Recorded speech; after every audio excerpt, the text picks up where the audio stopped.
আসসালামু আলাইকুম রহমতুল্লাহ। আমরা আজকের এই ভিডিওতে হাইপোটনিক সেরিব্রাল পালসি নিয়ে আলোচনা করছি। অডিও এই আলোচনায় আপনাদের সবাইকে স্বাগত জানাচ্ছি। আশা করি সম্পূর্ণ ভিডিওটা শুনবেন এবং এই রোগ সম্পর্কে জানবেন এবং সচেতন হবেন।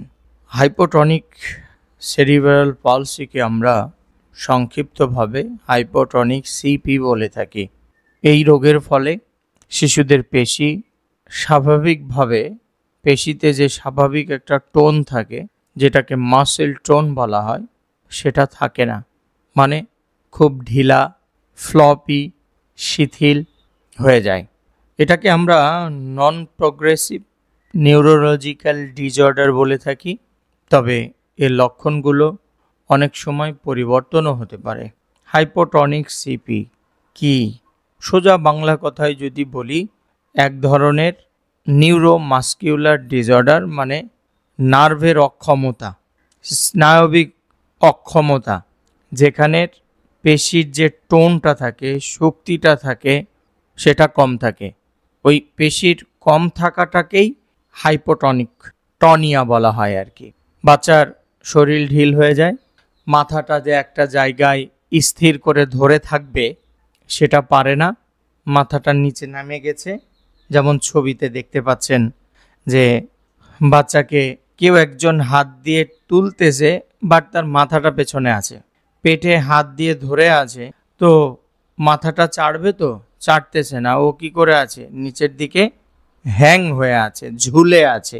এটাকেই বোঝায়, এটাকেই বোঝাচ্ছি। মাথা ধরে রাখতে পারে না, হাত ধরে রাখতে পারে না। অনেক সময় ওর স্বাভাবিক চলাফেরাতেও, এই বাচ্চাদের স্বাভাবিক চলাফেরাতেও সমস্যার সৃষ্টি হতে পারে।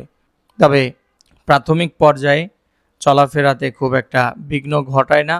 তবে হাইপোটনিয়া, যেটা মাসেলের টোন নষ্ট হয়ে যাওয়া, ঢিলা হয়ে যাওয়া, এগুলো আমরা লক্ষ্য করি। পরে অনেক সময় এটা স্প্যাস্টিক অথবা অ্যাথেটয়েড সিপিতে রূপ নিতে পারে। আমি এই আলোচনাটা যে করছি, অহেতুক আলোচনা করছি না। কিছুদিন আগে আমি এই কেসটা দেখেছি, স্ক্রিনে দেখতে পাচ্ছেন। এটাই প্রথম এই বাচ্চার হোমিওপ্যাথি চিকিৎসা আমার কাছে। এর আগে অ্যালোপ্যাথিতে, সিআরপিতে ট্রিটমেন্ট হয়েছে। এখন প্রশ্ন হচ্ছে, এই রোগের কারণ কি? দেখেন, সোজা কথা আমরা এতক্ষণ বুঝতে পারলাম যে মস্তিষ্কের ক্ষতির ফলে এটা হয়, যা পেশির টোন, নড়াচড়া নিয়ন্ত্রণ করে, যেটাকে সেরিবেলাম বলা হয়, দ্য বেসেল গ্যাংলিং। প্রধানত তিনটা কারণে হতে পারে। এক নাম্বার কারণ হলো জন্মের পূর্বে, মানে ও পৃথিবীতে আসার, এই বাচ্চাগুলো পৃথিবীতে আসার পূর্বে, যেমন মায়ের গর্ভকালীন কোনো ইনফেকশান, যেটাকে TORCH ইনফেকশন বলা হয়।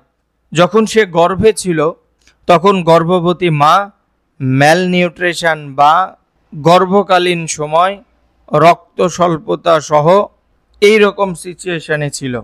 জেনেটিক ডিসঅর্ডার, যেটাকে জন্মগত বা জিনগত সমস্যা বলা হয়। তারপরেরটা হচ্ছে ব্রেন ম্যালফরমেশন। এই কয়েকটা জন্মের পূর্বের সমস্যা। জন্মের সময়ও আমরা কিছু সমস্যা দেখতে পাই। পজিশনের মধ্যে মস্তিষ্কে অক্সিজেনের ঘাটতি, যেটাকে HIE, হাইপক্সিক ইস্কেমিয়া এনসেফালোপ্যাথি বলা হয়। জন্মের সময় নর্মালে বা সিজারে যাই হোক না কেন, জন্মের সময় যে কোনো আঘাত, ট্রমা বা ইনজুরি, এটা জন্মের সময়। জন্মের পরেও এই বাচ্চাদের হতে পারে, যেমন neonatal infection like meningitis, encephalitis ইত্যাদি। ব্রেন হেমোরেজ, বাচ্চাদের মধ্যে ইন্ট্রাক্রানিয়াল হেমোরেজ ইত্যাদি জন্মের পরে পেতে পারি। মূলত এই কয়েকটা হচ্ছে কারণ। তিনটা কারণের কয়েকটা অংশে এই রকম হতে পারে। হতে পারে, হবেই এমনটা বলছি না, হতে পারে, বা এর বাইরেও কিছু আছে যেটা অজানা, কিন্তু বইপত্রে যতটুকু পড়েছি মনে পড়ে এগুলা হতে পারে। কয়েকটা ছাড়াও পড়তে পারে, সব তো আর মনে রাখা পসিবল না, তবে বড় বড় যেগুলো কারণ আশা করি আমি আপনাদের সঙ্গে আলোচনা করতে পারলাম। তাহলে লক্ষণ কি কি? যে লক্ষণগুলো আমি যে বাচ্চাটার কেস দেখালাম তার মধ্যেও পেয়েছি। আলোচনার শুরুতেই বলেছি ফ্লপি অর ফ্লপিনেস, পেশি অতিরিক্ত ঢিল হয়ে যাওয়া, মাথা ধরে রাখতে অক্ষমতা, পোর হেড কন্ট্রোল, বসতে, হামাগুড়ি দিতে, হাঁটতে, ধরতে, প্রত্যেকটা অবস্থায় ধীরগতি আছেই। শারীরিক গঠন বেশ লম্বা চড়া হলো, একটু দেরিতে হলেও, কিন্তু কেমন জানি এক পাশে বাচ্চাটা ঝুলে আছে, ব্যান্ড হয়ে আছে, কার্ভ হয়ে আছে ইত্যাদি। ডেভেলপমেন্টটা ডিলে হয়, মুখের পেশিগুলো দুর্বল হয়ে যায়, ফলে কিছু চুষে খেতে পারে না, গিলে খেতে পারে না, অনেক সময় মুখ থেকে পড়েও যেতে পারে। কথা বলতে স্পেস ডিলে হয়, কথা শেখা বলা বিলম্ব হয়, কিছু কিছু ক্ষেত্রে ঘন ঘন শ্বাসকষ্ট হতে পারে এই বাচ্চাদের। এবং যেমনটা বললাম পোর হেড কন্ট্রোল, ঠিক ওই রকমটাই চোখের স্বাভাবিক চলাচলেও অসুবিধা হতে পারে, যেটাকে পোর আই ট্রেকিং বলা হয়। এগুলো হলো হাইপোটনিক সিপি এর মেইন লক্ষণ। সাধারণত আমরা এই রোগীর ডায়াগনোসিস করতে পারি না, অনেক ডাক্তার পারে না। আবার আমাদের কাছে এই রোগীরা আসার আগে বিশেষজ্ঞ, শিশু বিশেষজ্ঞ ডাক্তারের কাছে আসেন, যান, দেখেন, না হলে তারপরে আমাদের কাছে আসেন। অজানার কারণে অনেক হোমিওপ্যাথি চিকিৎসক বলে দেন যে আমি এটা ভালো করে দেব, এবং বাবা মা সেই প্রত্যাশায় চিকিৎসা কন্টিনিউ করে, এবং এক পর্যায়ে যখন ভালো হয় না তখন হোমিওপ্যাথির দুর্নাম হয়। আসলে রোগ সম্পর্কে জানতে হবে, কারণ রোগ আপনার হলে আপনাকে যেমন জানতে হবে, রোগীর হলেও রোগীকে জানতে হবে।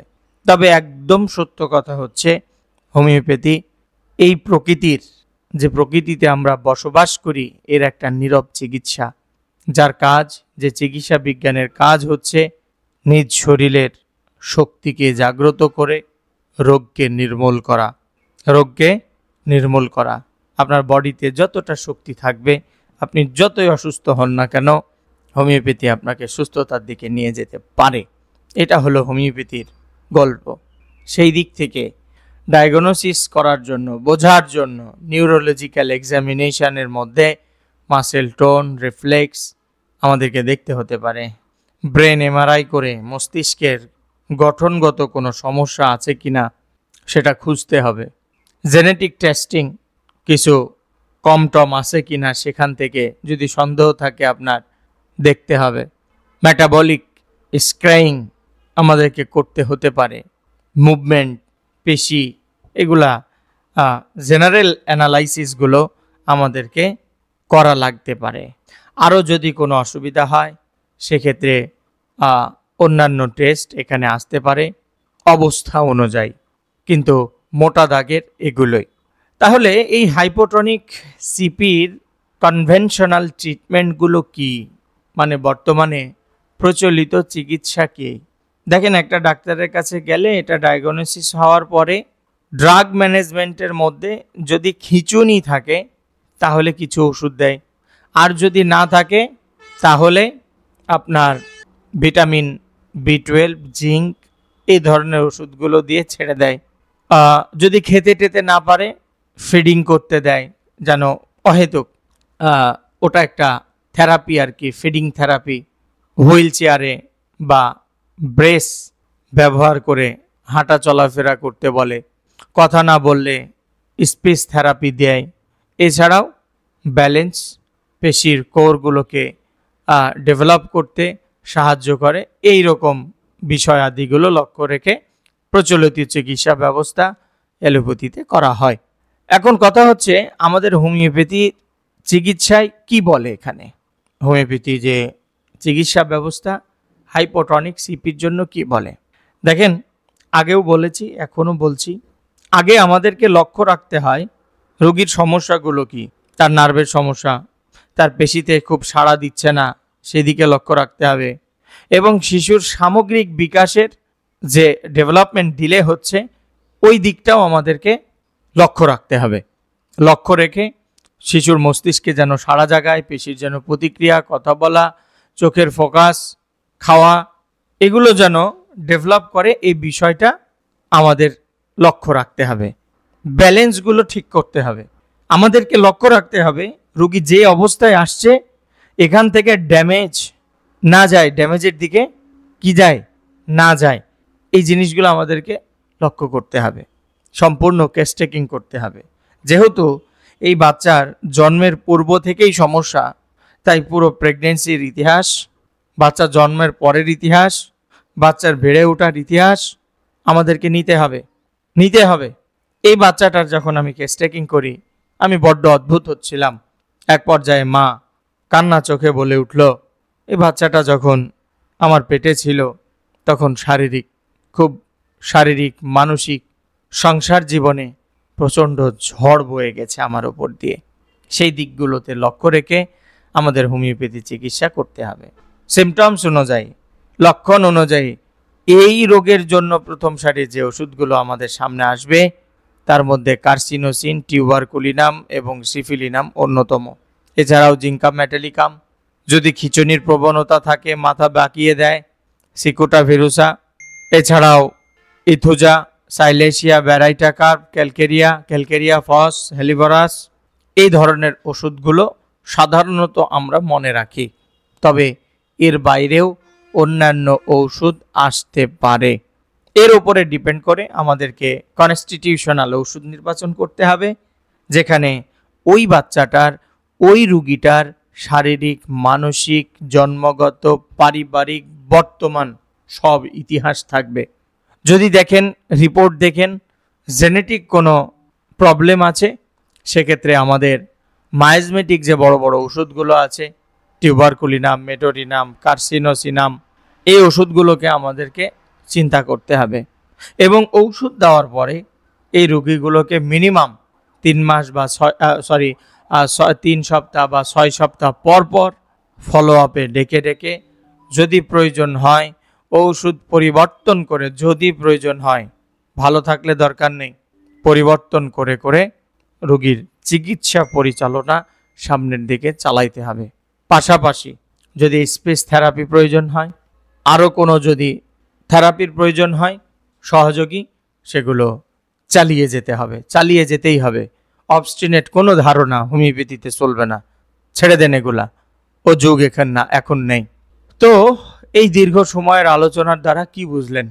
খুব সংক্ষিপ্তভাবে যদি বলি, হাইপোটনিক সিপির রোগীদের ক্ষেত্রে হোমিওপ্যাথি চিকিৎসাটা কি খুব সুসংগঠিত, কনস্টিটিউশনালি। মায়াজমেটিক দিকগুলো দেখতে হবে এবং ক্লিনিক্যাল টোটালিটি সিমটমসগুলো আমাদেরকে কালেক্ট করতে হবে। যদি এইভাবে কালেক্ট করে রোগী দেখা যায়, চিকিৎসা দেওয়া যায়, আশা করি কার্যকর ভূমিকা আমরা হোমিওপ্যাথিরাও এই হাইপোটনিক সিপির রোগীদের জন্য রাখতে পারবো। দেখেন, এই যে আলোচনা করলাম, এটা হচ্ছে হোমিওপ্যাথি চিকিৎসার এই রোগের জন্য একটা প্রক্রিয়া, একটা পথ, একটা রাস্তা, একটা সিস্টেম। অবশ্যই সময় লাগবে, তড়িঘড়ি করলে হবে না। তবে সোজা সত্য কথা হলো, চিকিৎসা বিজ্ঞানের কথা যদি বলি, এটা পুরোপুরি সারিয়ে তোলা যায় না। কিন্তু হোমিওপ্যাথি চিকিৎসার মাধ্যমে এই রোগীদের জীবনের গুণগত মান, স্বাভাবিক অবস্থা এবং অন্যের প্রতি নির্ভরতা কমাতে সাহায্য করে। তাই অবশ্যই অন্যান্য চিকিৎসা যাই নেন না কেন, সেটা আপনার অধিকার। পাশাপাশি হোমিওপ্যাথি চিকিৎসা চালিয়ে যাবেন। তবে অবশ্যই একজন অভিজ্ঞ হোমিওপ্যাথি ডাক্তারের কাছে এসে চিকিৎসা পরিচালনা করবেন। আশা করি হাইপোটনিক সিপি সম্পর্কে আপনাদেরকে হোমিওপ্যাথির দৃষ্টিকোণ থেকে বিস্তারিত জানাতে সক্ষম হলাম। ভালো থাকবেন, সুস্থ থাকবেন। নেক্সট আবারও কোনো নতুন কেস, নতুন রোগী নিয়ে আপনাদের সঙ্গে আলোচনা হবে। আল্লাহ হাফেজ।